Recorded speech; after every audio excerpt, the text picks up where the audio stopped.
Bugun men eng muhim savolga javob beraman. So'mni tashlaymizmi? Pul islohoti bo'ladimi? Markaziy bank yevro haqida nima dedi? Va bu oddiy odamning cho'ntagiga qanday ta'sir qiladi? Bu mavzu har bir oilaga oylik oladigan xodimga, tadbirkorga, chet elda ishlaydigan, yaqindan pul oladigan insonlarga, dollar yoki yevro yig'ib qo'yganlarga bevosita tegishli. Agar sizda bankda omonat bo'lsa, uyda naqd pul saqlayotgan bo'lsangiz, kredit to'layotgan bo'lsangiz yoki yaqinda mashina, uy, texnika sotib olishni rejalashtirayotgan bo'lsangiz, bu ma'lumotni oxirigacha eshiting. Chunki pul haqidagi noto'g'ri qaror bir kunda oylar davomida yig'an mablag'ingizga zarar yetkazishi mumkin. Kanalga hoziroq obuna bo'ling, videoga like bosing. Men bu yerda vahma tarqatmayman. Men raqamlar, iqtisodiy mantiq va amaliy hayotdagi misollar bilan tushuntiraman. Avvalo eng katta savol, O'zbekiston so'mdan voz kechadimi? Men ekspert sifatida aniq aytaman, rasmiy pul birligimiz so'm bo'lib qoladi.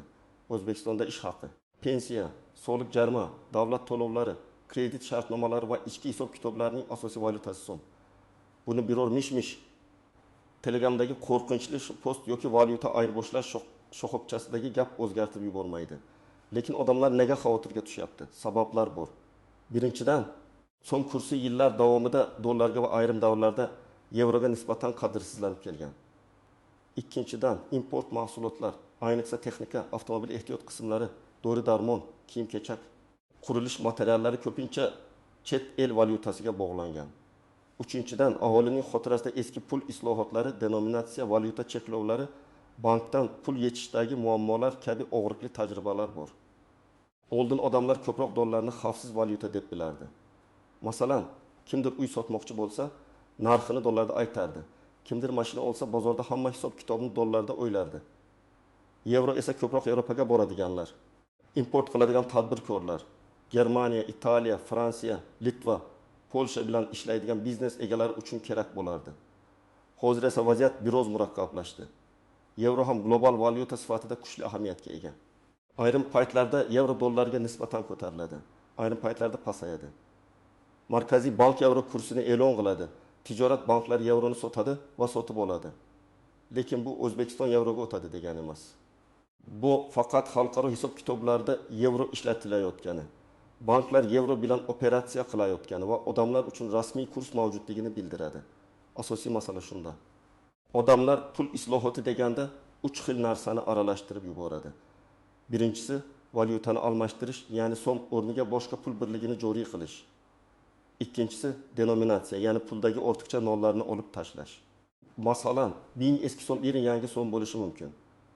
Uchinchisi, naqd pul va bank operatsiyalariga oid texnik o'zgarishlar. Masalan, yangi kupyuralar chiqarish, eski banknotalarni bosqichma-bosqich muomaladan olish. Valyuta ayirboshlash tartibini aniqlashtirish. Bu uchalasining ta'siri ham, xavfi ham, ma'nosi ham boshqa-boshqa. Shuning uchun har bir gapni to'g'ri tushunish kerak. Asosiy qism 1, nimani bilish kerak? Kim xavotir olishi kerak? Kim xavotir olmasligi kerak? Birinchi navbatda so'mni tashlash degan fikr juda xavfli. Agar odam barcha so'mini shoshilinch ravishda dollar yoki yevroga almashtirsa, u 2 marta yo'qotishi mumkin. Birinchi yo'qotish ayirboshlash farqida bo'ladi. Masalan, bank sizdan yevroni 12.700 so'mdan sotib olsa, sizga 12.900 so'mdan sotishi mumkin. Farq 2.000 so'm. Agar siz 1000 yevro olsangiz, shu farqning o'zida 2.000 so'm atrofida xarajat qilasiz.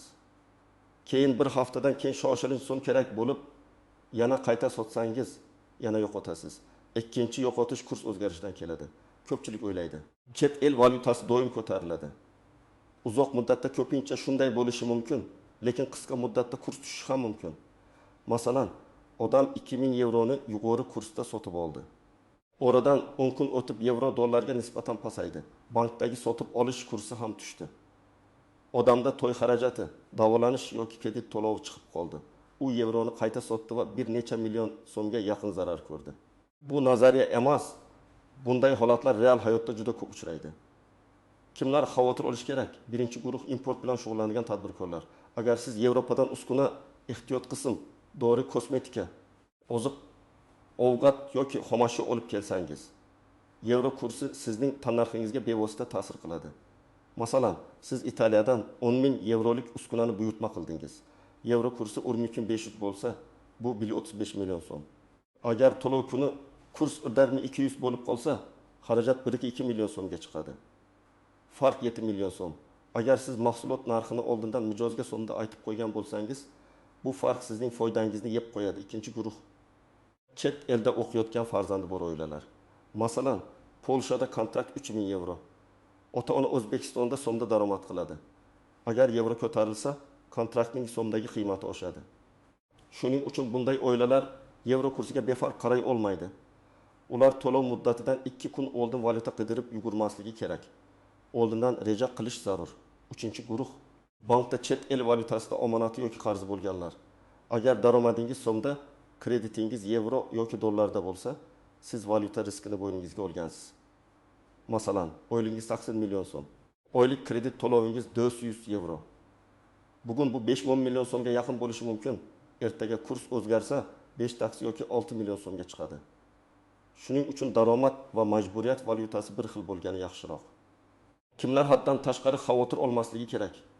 Agar siz oylikni so'mda olsangiz, xarajatlaringiz ham asosan so'mda bo'lsa, ijara, oziq-ovqat, kommunal to'lovlar, transport, maktab xarajatlari so'mda bo'lsa, har kuni yevro kursiga qarab asabiylashish shart emas. Siz uchun asosiy masala oila budjetini to'g'ri taqsimlash, favqulodda zaxira yaratish va pulni bitta valyutada ushlab turmaslik. Masalan, oddiy oila oyiga 1 million so'm daromad qiladi.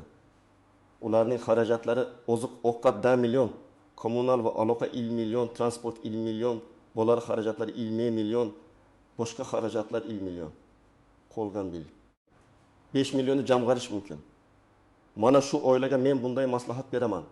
Hammasini yevroga aylantirmang. Avval 3 oylik zarur xarajat zaxirasini so'mda saqlang. Chunki kasallik, ish yo'qotish, favqulodda ta'mir, dori-darmon xarajatlari so'mda chiqadi. Keyin o'rtacha jamg'armaning bir qismini dollarda, bir qismini yevroda, bir qismini so'm omadida saqlash mumkin. Yana bir misol. Kimdir 50 million so'm yig'di va hammasini yevroga almashtirsam xavfsiz bo'ladi deb o'ylayapti. Men bunday odamga darhol savol beraman. Bu pul qachon kerak bo'ladi? Agar 2 oy ichida to'ygan, davolanishga yoki uy ta'miriga kerak bo'lsa, hammasini yevroga aylantirish xato bo'lishi mumkin. Agar bu pul 35 yilga mo'ljallangan jamg'arma bo'lsa, valyutaga bo'lib qo'yish mantiqliroq. Ya'ni qaror muddatga bog'liq. Endi eng muhim nozik jihatlarga o'tamiz. Birinchi tuzoq. Markaziy bank bayonot berdi. Demak, ertaga hamma narsa o'zgaradi degan xulosa. Markaziy bankning bayonotlari ko'pincha tushuntirish, ogohlantirish yoki tartibni aniqlashtirish maqsadida beriladi. Masalan, yevro kursi qanday shakllanishi, tijorat banklari valyuta operatsiyalarini qanday amalga oshirishi, ayrim banknotalar bo'yicha talablar. Xalqaro valyuta bozoridagi o'zgarishlar haqida izoh berilishi mumkin. Bu avtomatik ravishda pul islohoti e'lon qilindi degani emas. Ikkinchi tuzoq, naqd yevro bilan bog'liq muammolar. Hamma yevro bir xil qabul qilinadi deb o'ylaydi. Amalda banklar juda eski, yirtilgan, dog' tushgan, yuzuv yozilgan, burchagi kesilgan. Bo'yoq tekkan banknotalarni qabul qilishda ehtiyotkor bo'ladi. Ayniqsa 500 yevrolik kupyuralar ko'p joyda muammoli bo'lishi mumkin. Chunki ularni aylantirish, tekshirish va qabul qilish qoidalari qat'iyroq. Agar siz uyda yevro saqlayotgan bo'lsangiz, kupyuralarning holatini tekshiring. Banknotaning seriya raqami, himoya belgilari, suv belgisi, gologrammasi, qog'oz sifati muhim.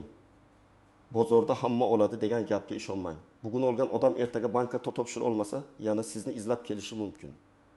Uchinchi tuzoq, qora bozor va norasmiy ayirboshlash. Ko'pchilik bankda kurs past, tashqarida yaxshi deb o'ylaydi.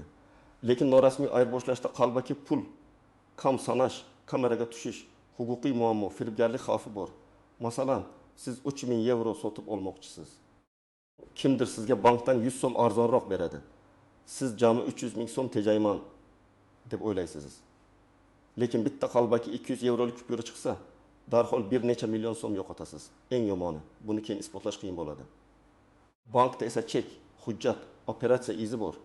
4-nozik jihat, kurs faqat markaziy bankka bog'liq emas. Ko'pchilik nega kursni ushlab turmaydi deb so'raydi. Kursga import va eksport, oltin narxi, migrantlar yuboradigan pul, neft va gaz bozoridagi holat, davlat qarzi, inflyatsiya, foiz stavkalari, xalqaro investorlar ishonchi, qo'shni davlatlardagi vaziyat ta'sir qiladi. Yevro kursiga esa yana Yevropa Markaziy bankining foiz siyosati, Yevropadagi inflyatsiya, Germaniya va Fransiya iqtisodiyoti, dollar indeksi ham ta'sir qiladi. Masalan, Yevropada foiz stavkalari oshsa, yevro kuchayishi mumkin. Agar AQSh dollari kuchaysa, yevro vaqtincha pasayishi mumkin. O'zbekiston ichida esa import uchun yevroga talab oshsa, tijorat banklarida yevro narxi ko'tarilishi mumkin. Demak, kurs bu bitta odamning qarori emas, katta iqtisodiy jarayonlarning natijasi. 5-tuzoq. Denominatsiya haqidagi mish-mishlar. Denominatsiya bo'lsa, odamlar pulimiz kuyadi deb qo'rqadi. Aslida denominatsiya to'g'ri tashkil qilinsa, pulning real qiymatini o'zgartirmaydi. Masalan, 10.000 so'm 10 so'mga aylansa, noham 4.000 so'mdan 4 so'mga aylanadi. Oylik 1 million so'm bo'lsa, 5 so'm bo'ladi. Bankdagi 1 million so'm omonat 1 ming so'm bo'ladi. Raqamlar kichiradi, lekin nisbat saqlanadi. Muammo shundaki, savdogarlar bundan foydalanib narxlarni tepaga yaxlitlab yuborishi mumkin. Masalan, derkin 3 so'mlik mahsulotni 5 so'm qilib qo'yishi mumkin. Shuning uchun bunda islohot bo'lsa, narx nazorati, tushuntirish, muddat va hujjatlar juda muhim bo'ladi. Hozir esa har qanday denominatsiya haqidagi gapni faqat rasmiy manba bilan tekshirish kerak. 6-nozik jihat kartadagi pul va naqd pul farqi. Agar sizning mablag'ingiz bank hisobida bo'lsa, pul islohoti, kupyura yangilanishi yoki eski banknotani almashtirish kabi jarayonlarda odatda hisobdagi pul avtomatik ravishda qayta hisoblanadi. Lekin uyda katta miqdorda naqd pul saqlayotgan odam ko'proq xavfga duch keladi. U pulni almashtirish muddatini o'tkazib yuborishi, kupyura yaroqsiz chiqishi yoki xavfsizlik muammosiga duch kelishi mumkin. Shuning uchun hamma pul uyda tursin degan qarash ham har doim to'g'ri emas. Endi aniq qadamlarni aytaman. Birinchi qadam, vahimaga tushmang va rasmiy manbani tekshiring. Markaziy bankning rasmiy sayti, banklarning rasmiy ilovalari, hukumat portallari va ishonchli iqtisodiy axborot manbalariga qarang. Agar biror xabarda ertadan so'm bekor bo'ladi, hamma pulingizni yevroga almashtiring. Banklar yo'qoladigan gap bo'lsa, birinchi savol bering. Manba qayerda? Rasmiy qaror raqami bormi? Sana bormi? Qaysi tashkilot imzo qo'ygan? Ikkinchi qadam, pulingizni muddat bo'yicha ajrating. 1 oylik xarajat uchun kerak bo'ladigan pul so'mda tursin. 3 oylik favqulodda zaxira ham asosan so'mda yoki tez yechiladigan omonatda bo'lsin. 6 oydan 1 yilgacha kerak bo'lmaydigan pulni bo'lib saqlash mumkin. Bir qismi so'm omonatida, bir qismi dollarda, bir qismi yevroda, 2-3 yillik katta maqsadlar uchun esa valyuta diversifikatsiyasi muhim. 3-qadam. Agar yevro sotib olmoqchi bo'lsangiz, bank orqali oling. Pasport yoki ID karta yoningizda bo'lsin. Bank ilovasida kursni solishtiring. Ba'zi banklarda onlayn konversiya qulayroq bo'ladi. Ba'zilarida naqd yevro olish uchun oldindan buyurtma berish kerak bo'ladi. Agar katta summa olmoqchi bo'lsangiz, filialga qo'ng'iroq qilib, naqd yevro bor yo'qligini so'rang. Operatsiyadan keyin chekni saqlang. 4-qadam. Uyda yevro saqlayotgan bo'lsangiz, bank notalarini tekshiring. Yirtilgan, chizilgan, siyoh tekkan, burchagi shikastlangan kupyuralarni alohida qo'ying. Ularni bozorda o'tkazishga urinmang. Eng to'g'risi bankka borib, qabul qilmasligini so'rang. Agar bank komissiya bilan qabul qilsa, shartini tushunib oling. Agar kupyura shubhali bo'lsa, ekspertizaga yuborilishi mumkin. Bu normal jarayon. 5-qadam. Tadbirkor bo'lsangiz, shartnomaga valyuta xavfi bo'yicha band kiriting. Masalan, mahsulot narxi yevro kursiga bog'liq bo'lsa, mijoz bilan shunday kelishing. To'lov kuni markaziy bank kursi yoki bank sotish kursi bo'yicha qayta hisoblanadi. Aks holda siz bugun narxni so'mda aytasiz, ertaga kurs ko'tariladi va butun farqni o'zingiz ko'tarasiz. Import qiluvchilar uchun bu juda katta xavf. 6-qadam, kredit olayotganda valyutaga alohida e'tibor bering. Agar daromadingiz so'mda bo'lsa, valyutada kredit olishdan oldin 3 marta o'ylang. Foizi past ko'ringani bilan kurs oshsa, real to'lov og'irlashadi. Masalan, yevroda kredit 7%, so'mda kredit 24% bo'lishi mumkin. Bir qarashda yevro arzon. Lekin yevro kursi yiliga 15-20% ko'tarilsa, umumiy yuk ancha og'irlashadi. Shuning uchun faqat foizga emas, valyuta riskiga ham qarang. 7-qadam, oilaviy budjetda valyuta qoidasi tuzing. Masalan, daromadning 6% kundalik xarajatlarga, 20% zaxiraga, 10% uzoq muddatli jamg'armaga, 10% ta'lim yoki investitsiyaga ajratilsin. Agar siz chet elga chiqishni rejalashtirmasangiz va xarajatlaringiz so'mda bo'lsa, yevroni faqat hamma olyapti deb olmang. Agar farzandingiz Yevropada o'qisa, yevro zaxirasi mantiqli. Agar siz AQSh dollari bilan bog'liq xarajat bo'lsangiz, dollar kerak. Har bir valyuta maqsadga xizmat qilishi kerak. 8-qadam. Katta xarid oldidan kursga qaram bo'lib qolmang. Uy, mashina, texnika olayotganda sotuvchi narxini dollarda yoki yevroda aytishi mumkin. Siz esa o'z daromadingizni so'mda hisoblang. Oylik daromadingiz, mavjud zaxirangiz, keyingi 6 oy xarajatlaringiz va kutilmagan holatlarni hisobga oling. Faqat kurs ko'tarilmasdan olib qolay deb shoshilish ko'p odamni qarzga botirgan. 9-qadam. Agar rasmiy pul islohoti e'lon qilinsa, quyidagilarni qiling. Birinchidan, qaror matnini o'qing yoki bank xodimidan tushuntirish so'rang. Ikkinchidan, almashtirish muddati, qaysi kupyuralar qabul qilinishi, bankka borish tartibi, shaxsni tasdiqlovchi hujjatlar. Limitlar bor yo'qligini aniqlang. Uchinchidan, hech qachon ko'chadagi men tez almashtirib beraman degan odamga pul bermang. To'rtinchidan, bankka borganingizda pasport yoki ID karta, bank kartangiz, kerak bo'lsa omonat shartnomasi yoki hisob ma'lumotlarini oling. Beshinchidan, barcha kvitansiya va cheklarni saqlang. 10-qadam, axborot gigiyenasini saqlang. Ota-onangizga, yaqinlaringizga, ayniqsa yoshi katta insonlarga tushuntiring. Har qanday vahimali xabarga ishonmasin. Firibgarlar aynan pul islohoti, valyuta almashtirish, bank kartasi bloklanishi, yevro kursi ko'tarilishi kabi mavzulardan foydalanadi. Karta raqamingizni bering. SMS kodni ayting. Pulni menga o'tkazing. Yevroga aylantirib beraman degan gaplar firibgarlik belgisi bo'lishi mumkin. Demak, asosiy xulosa shuki, so'mni tashlash kerak emas. Vahima bilan barcha pulni yevroga aylantirish ham to'g'ri emas. Yevro muhim valyuta, lekin u sizning maqsadingizga mos bo'lsa kerak. Markaziy bankning yevro haqidagi bayonotlarini pul islohoti deb noto'g'ri talqin qilish xavfli. Harbiygar